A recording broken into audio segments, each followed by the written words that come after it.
Iran के परमाणु ठिकानों को लेकर अमेरिका से लेकर इजराइल तक हो हल्ला मचा है। ईरान अपने परमाणु हथियार को बनाने के लिए अड़िग है तो इजराइल और अमेरिका ईरान को धमकी दे रहे हैं। लेकिन इजराइल ईरान के परमाणु ठिकानों का कुछ नहीं बिगाड़ पाएगा, तभी तो वह अमेरिका से इसकी गुहार लगा रहा है। इजराइल ने ईरान के परमाणु ठिकानों पर हमला किया है, लेकिन बताया जा रहा है कि परमाणु ठिकानों को वह नुकसान नहीं पहुंचा पाया है। दावा है कि इजराइल ईरान की अंडरग्राउंड न्यूक्लियर फैसिलिटीज को छू भी नहीं पाया है। इंटरनेशनल एटॉमिक एनर्जी एजेंसी के प्रमुख राफेल ग्रोसी ने हाल ही में कहा कि इजराइल ने नतंज में जो हमला किया उसमें बिजली का बुनियादी ढांचा नष्ट हो गया और कैस्केट हॉल में बिजली की कमी से वहां सेंट्रीफ्यूज क्षतिग्रस्त हो सकते हैं, लेकिन नतंज के बाहर रेडियो एक्टिविटी का स्तर सामान्य बना हुआ है, यानी रेडिएशन लीक हुआ ही नहीं। ऐसे में सवाल उठ रहे हैं कि इजराइल के लिए ईरान के परमाणु ठिकानों को नष्ट करना मुश्किल क्यों है।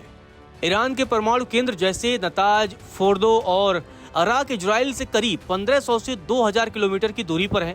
इजराइल के पास लंबी दूर तक पार करने वाले हथियार सीमित हैं। इसके अलावा अगर इजराइल अपने फाइटर जेट्स की मदद से इन्हें तबाह करने की कोशिश करता है तो उसे अन्य कई देशों के एयर स्पेस से होकर गुजरना पड़ेगा, जिसमें उसके लिए काफी जोखिम है।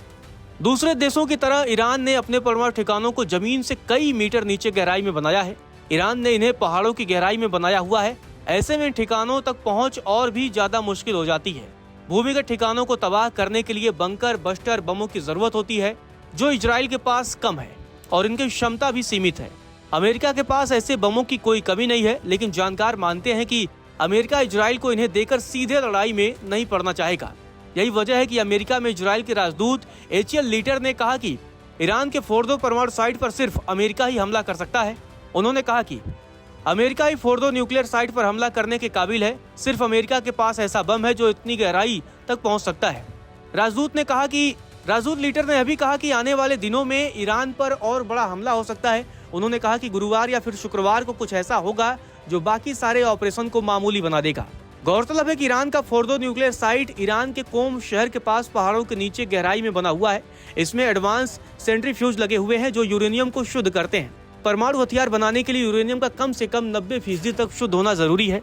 ईरान के परमाणु साइट जमीन से काफी नीचे है और केवल अमेरिका के सबसे भारी बम मैसिव ऑर्डिनेंस पेनेट्रेटर यानी MOP से ही इस पर हमला किया जा सकता है। इस बम को B-2 बम वर्षक विमान ही गिरा सकते हैं।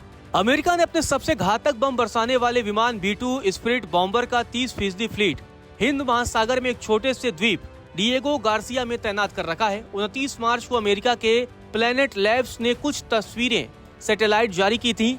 इनमें दिखाया गया है कि हिंद महासागर में ब्रिटेन के अधिकार वाले इलाके डिएगो गार्सिया में कम से कम 4 B-52 बॉम्बर तैनात किए गए हैं। इसी बीच इजरायली प्रधानमंत्री बेंजामिन नेतन्याहू ने दावा किया है कि ईरान का न्यूक्लियर प्रोग्राम खत्म होकर रहेगा। उन्होंने कहा कि ईरान का न्यूक्लियर और बैलिस्टिक मिसाइल प्रोग्राम खत्म होकर रहेगा, चाहे वो करे या हम। अगर ईरान खुद ऐसा करना चाहे तो उसका स्वागत है। ईरान अमेरिका के साथ बातचीत कर रहा था, तब भी ईरानी सुप्रीम लीडर खामेनेई ट्वीट कर रहे थे कि इजराइल को तबाह कर दिया जाएगा। इजराइल ईरान के इरादे जानता है और वो धोखा नहीं खाएगा। इस लड़ाई का रिजल्ट बहुत जरूरी है। इसकी वजह से ईरान में तख्ता पलट हो सकता है, क्योंकि ईरानी शासन बहुत कमजोर है।